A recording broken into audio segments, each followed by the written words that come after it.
Good morning, YouTube and Instagram. It's Matthew John Pearson here at Tokoroa. I don't think I told you this story yet. I'm about to tell you a story.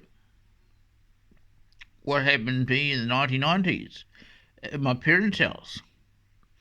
My parents had purchased an Amiga 500 computer, which consisted of a 3.5 floppy drive, all-in-one keyboard and hard drive control, a mouse, power supply, and a computer screen and speakers.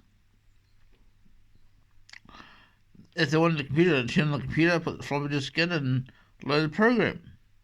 I had reconfigured the computer so much that the computer said every time it turned on, it said, "Welcome to Matthew John Pearson."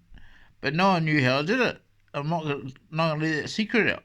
So if you remember back in the days, 1990s, computers coming out slowly but surely. So my parents bought a Amiga 500 computer. Pretty obsolete now. But I reprogrammed the computer to say it was Matthew John Pearson. So instead of coming up Amiga into floppy disk, it said Matthew John Pearson every time I booted it up. So I had computer technicians looking at it, see how I could do it. And they wow, he's reprogrammed his computer to think it's Matthew John Pearson. And the computer still worked alright, just it had Matthew John Pearson to it. So it said, please enter floppy disk. So the Amiga 500, as you know, runs on floppy disks.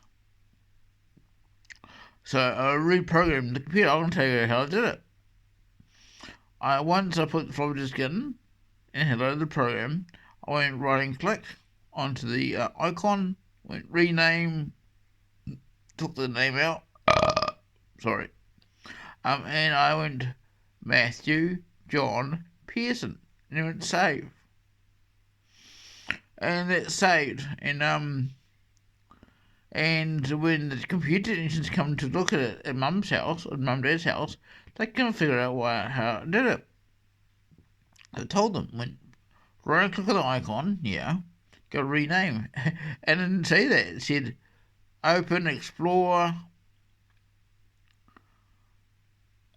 and run. So it didn't say rename. So for some reason I had convinced the computer to reprogram.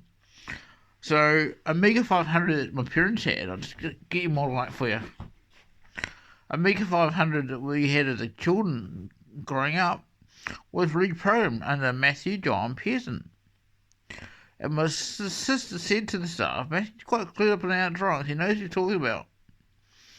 And yes, last week or the week before I bought a stereo from my work, but I didn't check it properly, didn't actually power it properly. The power supply area was faulty. So I recycled it. I got a transformer out, the transformer was holding the door open, and I got two heat sinks. I'll show you. I like to be a man of my word. I'm going to work soon.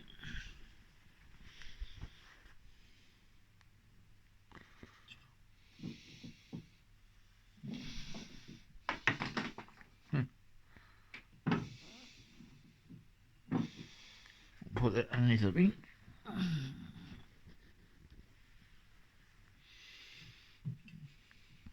So here's the heater.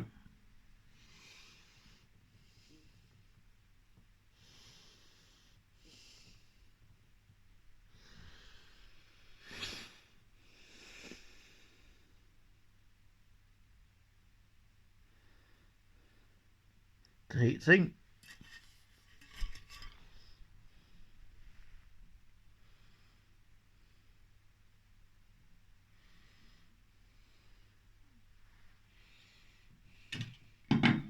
So I'm going to build an amplifier module. After I build the amplifier module, I'll build an AM radio transmitter, broadcasting power of 500 watts. So I have to buy some MOSFET transistors to do that. Once I buy the MOSFET transistors, I'll buy some high power resistors at 500 watts per module. Then I have to buy a 1000 UF capacitor at 100 volts, and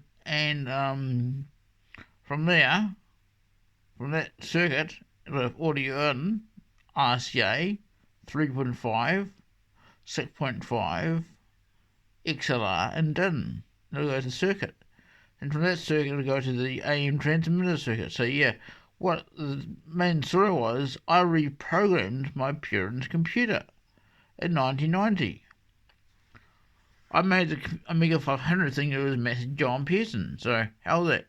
So I went to the icon, the icon on the screen, I went right and click and went rename and renamed it.